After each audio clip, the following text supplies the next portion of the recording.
Richie. You want a balloon, don't you, Ben? Yeah, drink that coffee, Mike. Girly boy. Anything to get my voice back. Welcome back to another edition of Bauman's Breakdown. Mikey, this is Mike Bauman. I don't know, I just felt like busting out Pennywise for some reason. I figured we'd get weird with it, given the weirdness I just witnessed from what you showed me on your TV screen. What, you don't believe in professional wrestling? I believe the wrestling is semi-real and everything else is 110% scripted. And I love watching the alter egos of people who get into it. It's pretty awesome. But I just saw some footage, folks, some behind-the-scenes footage of some Powerbomb Championship Wrestling. Coming in Toledo, March 27th or March 24th. March 20th. Sunday. I think that weekend, I might have to come out and see that. I think I'm going to be coming back from Florida, so... You're going to have to come. It's going to be a blast. Now, is this local stuff? Oh, yeah. PCW? This is... it's going to be over at the IBC, which is the International Boxing place over at the old Fun Spot Arena. It's now all boxing. And it's the 24th of March. They got a huge card. They got some pretty, but Powerbomb Wrestling used to be here, and they've asked me to start producing it. So I'm going to bring the production levels up, JMO standards, and we're going to punch it out on YouTube. We got some stuff already on YouTube, so, and people are already asking, when's it starting? Where can we buy tickets? So people love their wrestling in Toledo. It's like they love the Gold Diggers, Yeah. No matter what, they still love the Gold Diggers. Yeah. So it should be fun. Did I ever tell you, by the way, that my dad claims that him and his buddies are the ones that started the hit somebody chant back in the 70s? Really? At the Toledo Gold Digger games? Yeah. You are famous then. Your dad's famous. He said they used to, and I didn't believe him because I'm like, nah, Dad. Because for people who don't know, Toledo hockey in general is hockey's pretty big here, and the Gold Diggers back in the 70s were the minor league team, and that was a team that did really well. They had a lot of really tough, gritty guys. I mean, it was back in the old days, kind of like the movie Slapshot. I mean, that's what it was like. Guys would go to the arena and just pound beers and go nuts, and sometimes it was crazier in the crowd than it was on the ice, I think. But because who was the guy who just who was the one player who just died? That was Tardini, and then there was another guy a couple of years ago. I know who you're talking about. Because his son used to hang out with one of my buddies from grade school when they got to high school. I don't remember names now. But because you had Eruzione played. Eruzione, yep. And like you said, it was a Tantardini. Tantardini. He was the fighter, wasn't he? Yeah, he was one of them. He was one of the guys. Well, he was a pretty boy too. I mean, real good looking Italian. Yeah, all the girls loved him. Yeah.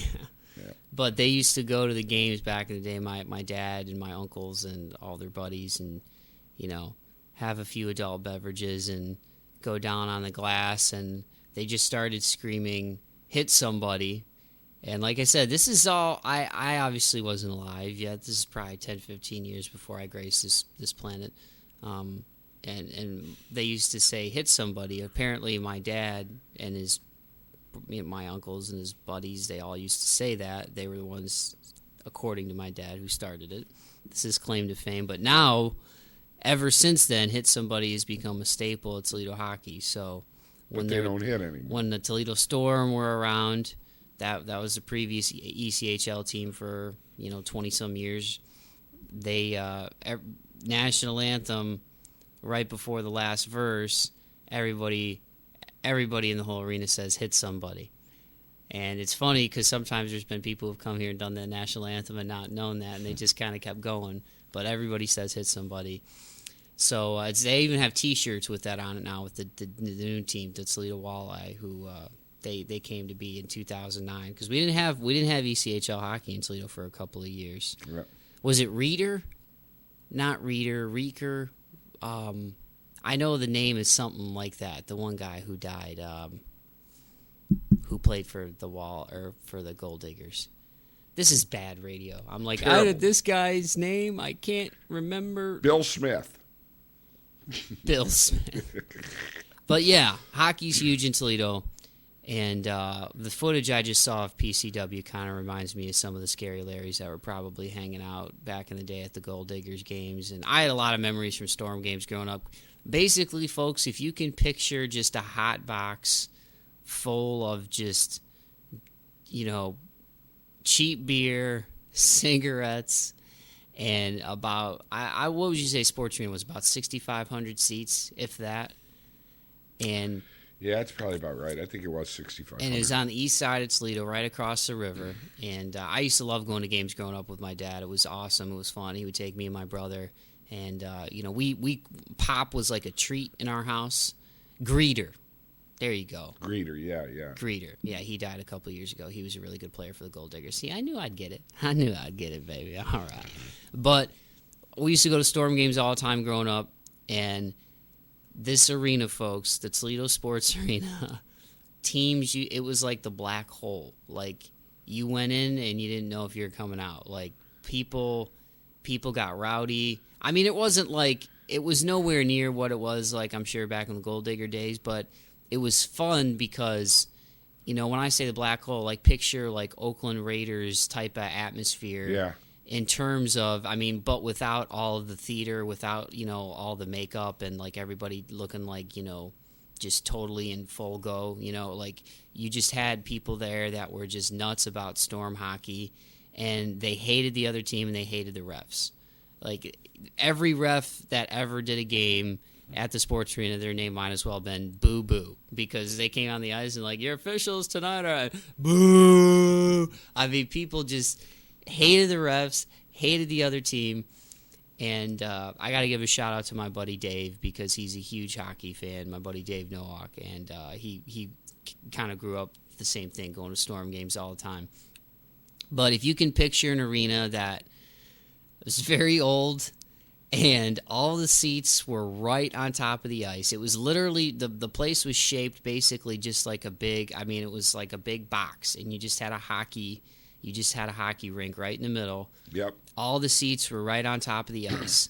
And where the opposing team came out, it's not like today where, there's a nice little tunnel that nobody else can walk by, everything's secured off. Like, both teams to get on the ice would have, like, the locker room was literally on the other side of the wall across from, like, concession areas. So the teams would rope it off. They would rope it off in between periods, when the teams were getting ready to come back out on the ice, and they would have to walk through the fans, and you're standing there just face to face with you, and people just get in the other team's faces, and the opposing team would walk right through the steps. People are right on top of you because it's such a small arena, and just talk crap to people all day long.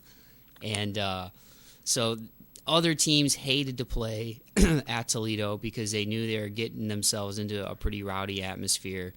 And they hated to come there because it was just an old, run-down arena. I remember they tried to go progressive in the 21st century and make it the smoke-free sports arena. Yeah. But you could still smoke in the Riverdome Lounge, which was just basically like you're walking around the arena, then in like on one side, the side that faced the street, when you came into the arena, that's where the Riverdome Lounge was. And basically, folks, if you can just picture, like, you're walking through the concourse, and all of a sudden there's this giant blue curtain, and even when it was a smoke-free sports arena, you couldn't smoke cigarettes in the arena anymore, but you could still smoke in the Riverdome Lounge. So you would literally open up this curtain, and just a plume of smoke would hit you in the face. It was like you were going into, like, clouded. It's like, taking you off to Neverland.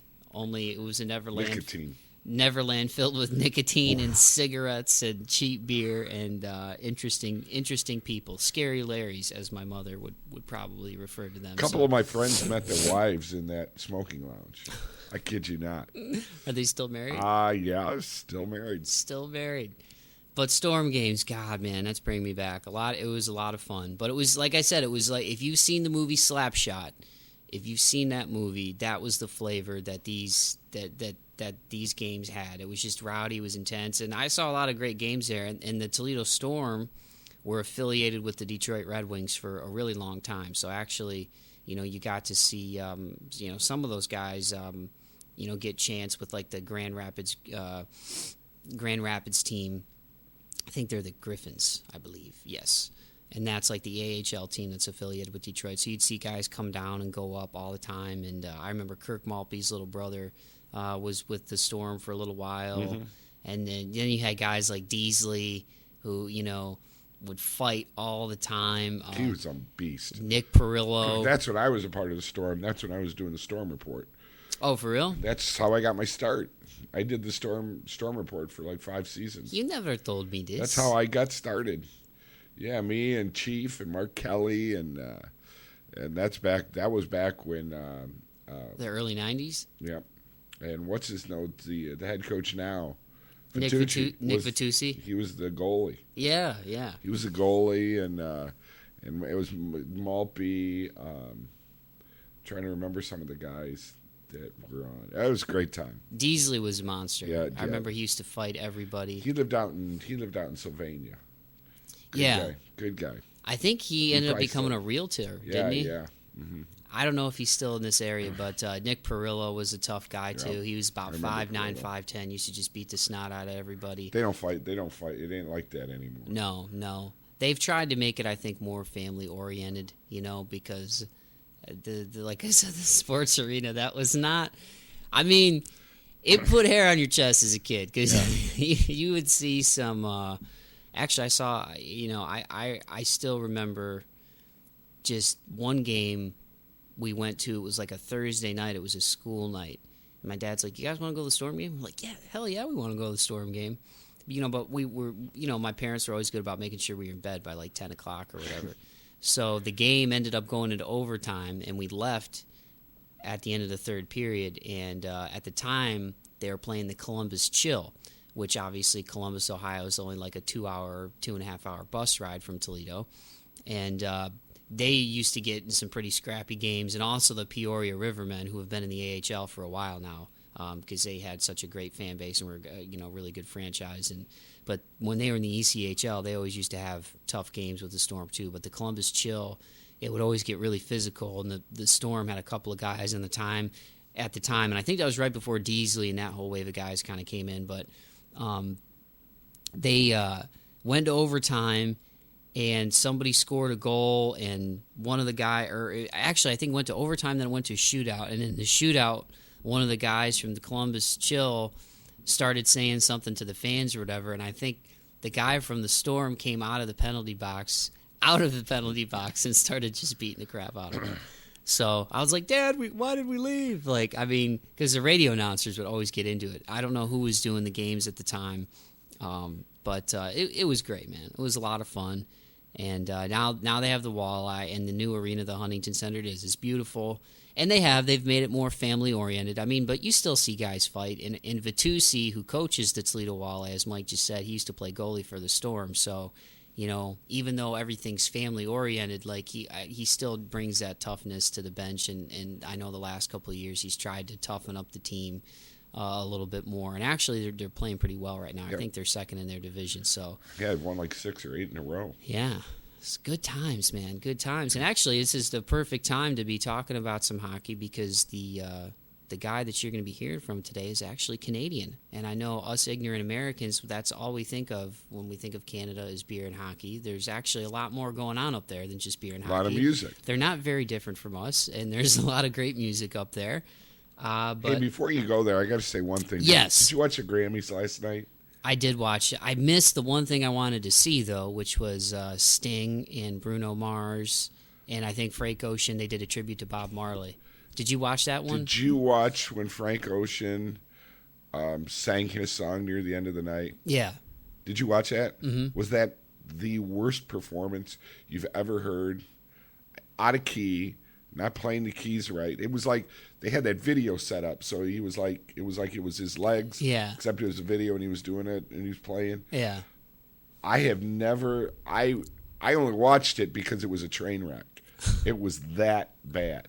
I mean, I would have been so embarrassed. I mean, how in God's tarnations can you be that off key throughout the whole thing? I mean, and a ton of people got on, Facebook and everything last night. Like, what the hell? What was that? It didn't even sound good. It was like the song was about Forrest Gump. What? Sorry, I'm just. No, man, go ahead. Go ahead. I'm just alleviating a little pressure there. Let her rip. No, I watched it. The one thing I missed, I went up and went to the bathroom. I missed. Hopefully that's what you missed. I missed Sting and Sting and Bruno Mars, and I think Frank Ocean was with them, and then Rihanna. I think they did a tribute to Bob Marley, and that was the one thing. I guess that was real good because my mom really loved Sting and the Police. Like that's what I grew up with music was like Sting and the Police and 80s for my mom, and then like classic rock and like Tom Petty and the Heartbreakers and Eric Clapton and all that stuff from my dad. So I actually became a fan of Sting, I think, because it was so injected into my ears and my blood growing up. Like, my mom listens to like three things. She listens to Sting and the Police. Then she listens to Earth, Wind, and Fire. There you go. And then she listens to like 80s pop. Like and usually the 80s pop is like Doobie Brothers or whatever. But yeah, I mean, I did watch that. I mean, I'm not really into. He was so off key. See, I mean, it's hard for me to judge it because I'm just not really into that type of. I'm not into mainstream pop music. It's just not my thing. I'm not really somebody that listens to top. I really hardly ever listen to the radio. Actually, I just listen to CDs or. Well, I hope that one. Yes, I still listen to CDs. Oof. But I don't really listen. So in the Grammys, I mean, that's what you see on the. I mean, there's a ton of awards, but that's what you get. Like on the broadcast are all the names that everybody knows. So you get the pop stuff and the rock and mainstream, a lot of the mainstream stuff. But I was very happy for the Black Keys because they're out of Akron, Ohio, and those guys, as I think I've even talked about on this podcast before. I mean. One of the promoters in Toledo used to tell me that, or told me that they used to come to Toledo and play at Mickey Finn's, this bar venue that we've got here downtown. They used to play there like once a month as the house band for a long, long time. And, even though El Camino's just taken off and blown up, like those guys have been around forever. And so it's cool to see all their hard work finally paying off and them being able to have, now an international fan base. I mean, it's just crazy. And it's awesome because they're right out of Akron, Ohio. So I was really happy for the Black Keys to play last night and to get some recognition. I thought that was really cool. But so yeah, I mean the top 40 stuff. I mean, it's just not really what I'm into. I'm into more indie stuff, and I'm a metal guy too. I really like hard rock and heavy metal because, I got bit by the bug from my older brother Brandon with Metallica, and then I just started to just go more and more in that direction. But I listen to a lot of different stuff. Actually, a lot right now. I'm listening to a lot of more kind of like trippy type of rock and more spacey type of stuff. I like the spacey stuff, and I've been listening to some like Exit Calm and Over the Ocean and bands like that.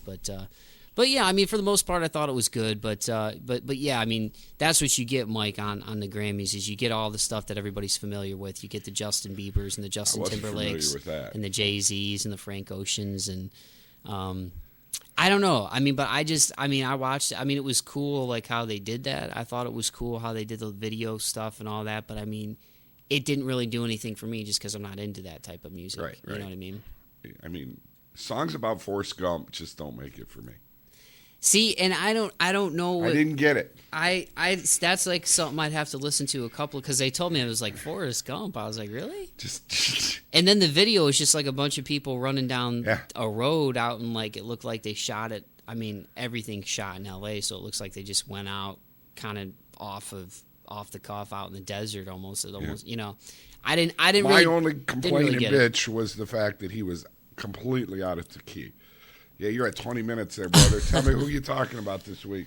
Well, hey, man, we got into some hockey. You showed me the PCW stuff, and we got into some hairy territory. But yes, speaking of music and hockey and, you know, all that good stuff, this past week I got to talk to a really cool dude who was very nice, very cordial, very down to earth. And like I said, I know I always say that, but he really was. And his band is doing some big things right now north of the border. And they've played some shows in the United States, and they're hoping to play some more stuff. And I think they absolutely will, because they're on a label that's doing a lot of things for them right now. And I'm talking about Poor Young Things, and I'm talking about Matt, specifically from Poor Young Things. He plays guitar and sings in that band, and basically these guys are out of Thunder Bay, Ontario, and a couple of years ago they relocated to Toronto to get to a bigger city. They all went to high school together in Thunder Bay, and wanted to move to a bigger city in Canada to get some more voices, or get to be heard, get some more recognition, get their music out to more people. And Toronto, is a hub for just culture and music, and there's so many bands that play there, and it's got a really good music scene. And they got there and recorded their EP, Let It Sleep, which released last January, not this past month, but a year ago, January, via Bumhead Productions, which is their record label. And the Trues are actually a band that I've done a few stories on last year. They came through Toledo a couple of times, and if you're not familiar with the Trues, they're one of the most successful bands, Canadian bands, over probably the last decade. And I talked to Colin, who's a really super nice guy out of the Trues, but these guys have befriended one another, and when the Trues went on like a cross-country tour across Canada, Poor Young Things came with them, and they've been back and forth across Canada a bunch, over the last several months, and they stopped to record their new album, started recording their new album, then went back on the road earlier this year, then came back and finished it. So these guys have been super, super busy, and their new album is due out in April in Canada. So if it's coming out in April in Canada, then it'll probably be around spring, summer, that we should be able to get it here in the States as well. But just awesome dudes. I had a lot of fun talking to Matt. He was really cool. And dude, I love Canadians, man. I mean, because even towards the end, he talks about like, well, I don't want to give it away, but he was super nice, and I really enjoyed the conversation. And these guys are really great musicians and good dudes. So those are the types of people I like to have on the show. So I'm gonna shut the heck up without further ado. Here it is, everybody. This is Matt, vocalist and guitarist from Poor Young Things.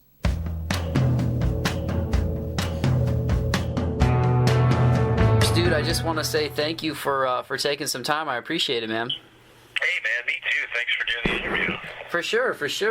It's been it seems like it's been a pretty fun road for you guys at the last couple of years with Poor Young Things. Yeah, it's been pretty wild, man. We've been pretty busy, which is always a good thing. Yeah. Now, for you guys and for yourself, how long has music been something that you knew you wanted to do, as far as being a touring band and try to get shows out to people? Well, I mean, we're from a smaller town in Canada, and I think we've all that's really the only thing that we've been interested in. I mean, it's tough. There's some people that really love to go to their job and as an accountant or whatever, and they just love it. They love getting up every day, and that's how we feel about making music and being creative. And it's such a great outlet for how you feel on a day-to-day basis. So what hatched the idea for you guys and Poor Young Things? I read that you guys have all been doing this together since like high school? Yeah, well, we all went to high school together. We formed the band a couple years after that. We were all in kind of different bands gigging around town, and we just kind of found each other. And we just decided, I mean, if we really wanted to do it, what's stopping you from really going after, if you want to be a musician as your job, we're young enough, we might as well go for it, right? Now's the time. And we did, and it's been in a couple of years that we've been signed to Bumstead. It's been fantastic.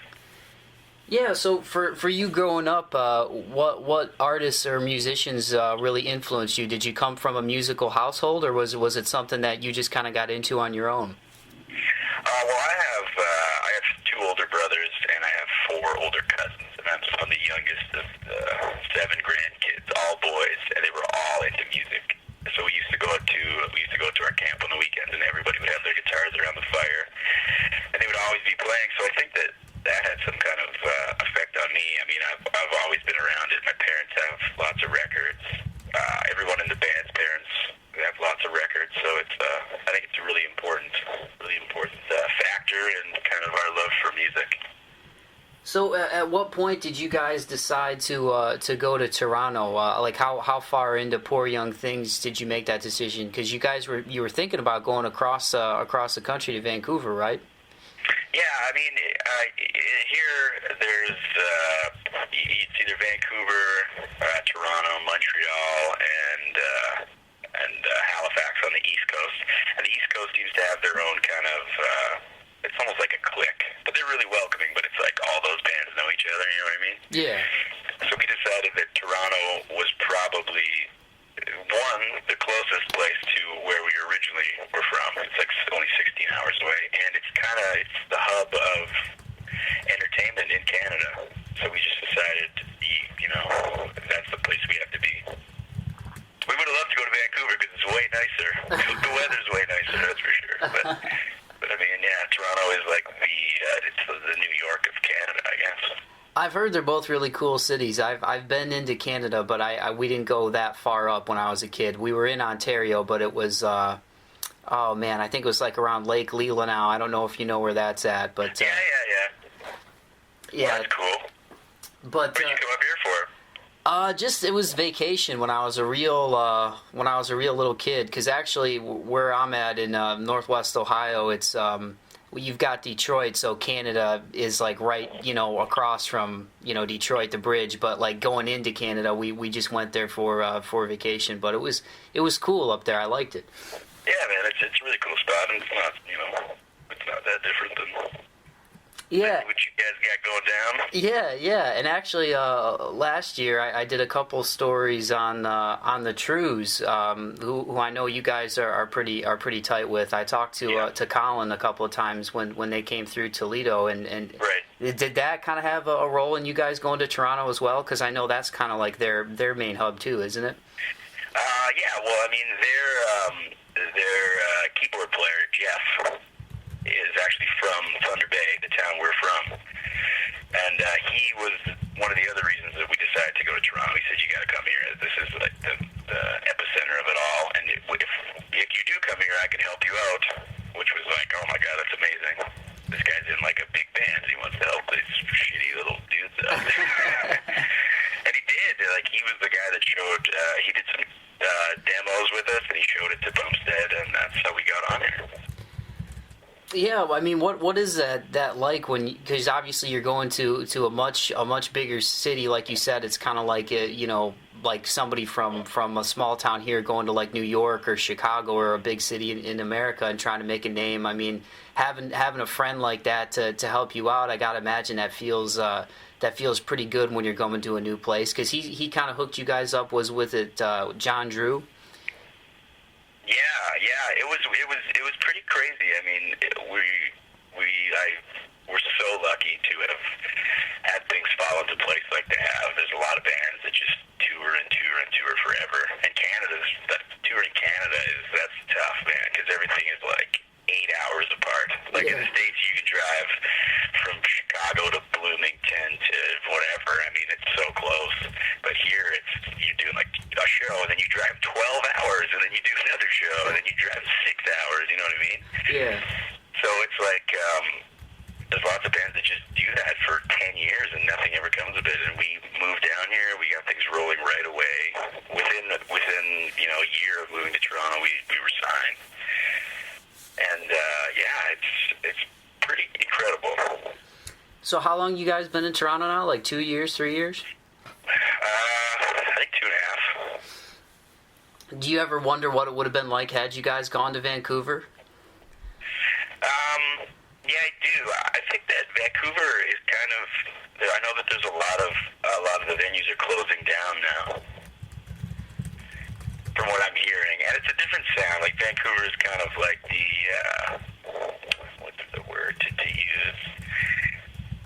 I don't want to say cock rock, like cock rock. You know what I mean? Like I think Toronto's a little more of an eclectic sound. Right. But I mean, there's lots of music out of Vancouver, but it's so far away, and it's just I don't know. It's great to be in Toronto because we can go into the States, we can go down, we can go up, we can go side to side. It's like the perfect middle of everything.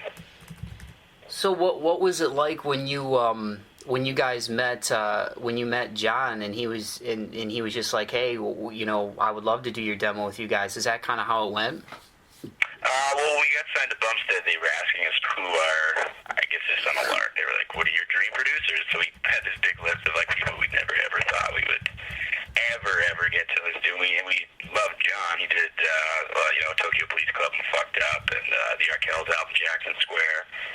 And we just happened to be, it was the last studio that we were looking at, and we happened to go on for a tour of it, and he was just sitting there. And our drummer was like, I think that's John Drew. And he was just sitting in this little room. And then 2 weeks later, he'd agreed to do it. I guess he liked the demos that we sent him, and that was it. And so we did the EP with him. The EP came out in last January, and we actually just finished up a brand new album, like a full-length album with him. So he's a great guy. He's so nice. So he wasn't disappointed that you guys didn't have maybe more of a cock rock sound when you came in? He's not really a cock rock type of guy. So he actually plays in a couple bands. One of them's called All Eyes West. I think they're based in Chicago. I know two of the guys are from Chicago, so he actually does quite a bit of touring down there. Yeah, so within the last year, you guys have been all the way across Canada a couple of times, right? And so what's that like when did you guys like mix the touring with the recording, or did you block off like a certain amount of time to record and then go on tour? How did that work for you guys? With this new album, everything happened in a pretty short period of time. I mean, when we released our EP last January, we pretty much went across Canada 4 times, I think. So we did all the touring up until August, I think up till September, and then we took a month off. We wrote the new album. We recorded half of it. We went on tour, and we came back and we recorded the other half. So it was very not rushed, but I mean it wasn't you don't get to do a lot of relaxing. And it's tough. It can be tough because it's the way for a singer, like playing a show every night and then going into the studio and having to do vocals. And, so I think the new album's going to have a bit of a rougher, rawer sound, which is a good thing, I think. What does John bring to the table as far as a producer goes? Like what are the kind of things that he brought out of you guys that maybe you feel like this record is going to turn out the way that you hoped it would turn out? Well, he's the kind of guy who he's just like the nicest guy you'll ever meet. So he's not like there's some producers that really get in there and change everything and really want to be part of the process. He's more of he kind of sits back and he'll watch what you're doing. He'll say, maybe you should do this, and maybe you should do this. And if you don't like his ideas, then he's not, offended. But the way he says it, you want to like his ideas because he's just so nice about it. But I think that, he's really sonically, it's gonna be massive. I think that was really important to us, and it's got some cool touches, and he's always got great ideas. We like to do lots of gang vocals and claps, and he knows how to capture that stuff, so it sounds amazing on albums. Yeah, for you guys, listening to the EP, I mean, I think it's definitely a sound where it's there's more going on, and it's a rock sound, but it's also I don't know, it's kind of laid back, but it's upbeat. I mean, as far as what you guys are going for, influence wise, is there anybody in particular that you guys really liked or really looked up to, or is it just kind of a collective of just what comes out of you guys? Yeah, I mean, it's 5 guys, and I think we all have pretty eclectic tastes. We love lots of new indie music, but we also love, the old classics, Petty, Springsteen, Zeppelin. We love, country, and there's some guys we love rap. It's there's so much stuff, and I think it just kind of, everyone brings their own thing to the table, and it kind of comes out. And we want to, any album we make, we want to make sure that it also sounds like it's going to be fun to listen to live. So there's always lots of, group vocals and things like that. Yeah, I mean, it definitely translates, man. I mean, especially just watching some of the music videos and some of the live stuff that you guys have made. It looks like you're having a lot of fun doing it. Yeah, that's the most important thing. I mean, no one's going to, tour whatever, 365 days out of the year if you're not having fun, right? It's got to be something you want to get up every day and do 100%. Was this past the past couple of tours that you guys have done throughout Canada? Was that your first time going all the way across the country like that? Early on, when we were still living in Thunder Bay, we did a couple of tours. I think I booked them, and they were absolutely terrible. I know the very last one that we did before we moved, our van broke down just outside Toronto, and we had to get a flatbed truck to come and pick up the van and the trailer, and we had to stay in this hotel for like a week, while it was coming down, and it cost us like $2,000 to get it home. It was just the worst.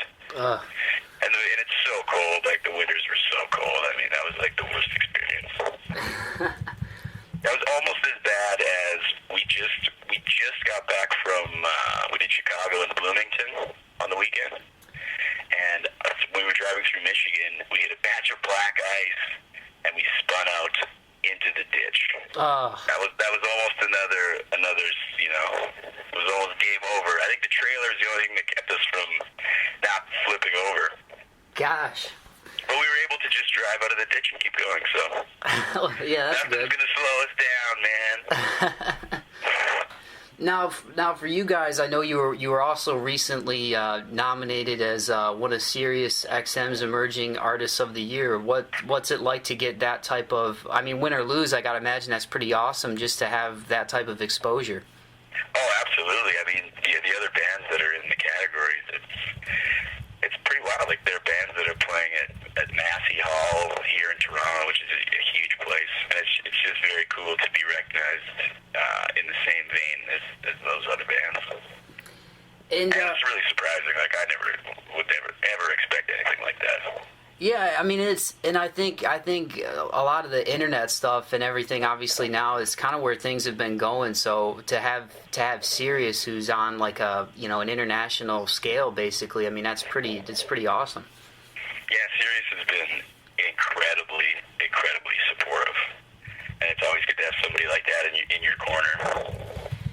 And I know you guys are doing this run coming up when you guys are going to be in Bowling Green, which is pretty near here to Toledo area in Northwest Ohio. I know you guys have done some stuff with them, and obviously the Trues, and those are two bands that have pretty large fan bases now. But it's also taken them like a really long time to do that, and it's taken a lot of hard work. And I know the Trues are still trying to get the same type of respect in the U.S. that they've gotten for so long in Canada. Have you taken anything away from kind of what those bands have been through or their experiences? Have you kind of learned anything from what those guys have told you? I think it's just, the Trues play a show here, and they have their crew, and they have all the guys, or they go down to the States, and it's just them. They set up their own gear, they play the show, and they don't even, they're not upset about it. They just love to play, and I think that it's a tough thing, and I'm not really sure why, but like sometimes it just doesn't translate. Like going from Canada to the U.S., there's this thing that it doesn't translate, but you have to work at it, and I think they just wanted to let us know that you have to work, you can't have an ego about it. You have to just go out there, do your thing, and if you're good enough, then people will take notice. Yeah, I mean, and I think it's definitely a case with them as well as Red Wanting Blue that hard work pays off, because I Red Wanting Blue, they're out of Columbus here in Ohio, and I know they've had several albums, kind of like the Black Keys. Like, they had several albums before they got to a point where it was like, then the Letterman stuff and all that stuff started coming. I mean, it was literally like almost a decade. Like, the Black Keys used to play a house show at a place called Mickey Finn's here in Toledo. They used to play like once a month to like 4 people. It's nuts. It's pretty wild how it all goes. I was talking to Scott, the lead singer of Red Wanting Blue, and I think he said they've been going in some incarnations since like '96. Yeah, Yeah. Which is pretty wild. I mean, you gotta work at it, and if you really want to do it, then you have to keep working at it, even when maybe it's not going exactly how you want it to go. I think that's the key, to stay with it, and eventually you'll be rewarded. Just hard work, you know. So for you guys, now that you said the album's done, so what's sort of the plan for the spring and summer for you guys? Well, we're going to be doing. I guess we're just going to be touring constantly. I think we're going to go down South by, do a couple showcases down there. Hopefully, we'll be going more into the States and just going across Canada, just working hard. Do you guys have a goal in mind as far as when you want to get the full length out? I think it's coming out. I know it's going to come out in Canada in April the 2nd. I assume it would probably be similar to the States. Well, Matt, thanks for the time, dude. I really appreciate it, and best of luck to you guys going forward, man. That's awesome. The South by thing should be pretty sweet. I know that seems to be getting bigger every year, so for sure, man, it's great for you guys. Yeah, well, you know, we're trying. I appreciate it, man. I appreciate you taking time out of your schedule to talk to a Canadian bum. Dude, you know what, man? Canadian people are cool, dude. Like and I'm not just saying that either. Like there's what I still remember from when I was a kid. Like everybody up there was just so like cool and laid back. Again, even Colin, talking to him, like he was just like so candid and just like a nice dude. So yeah, I mean.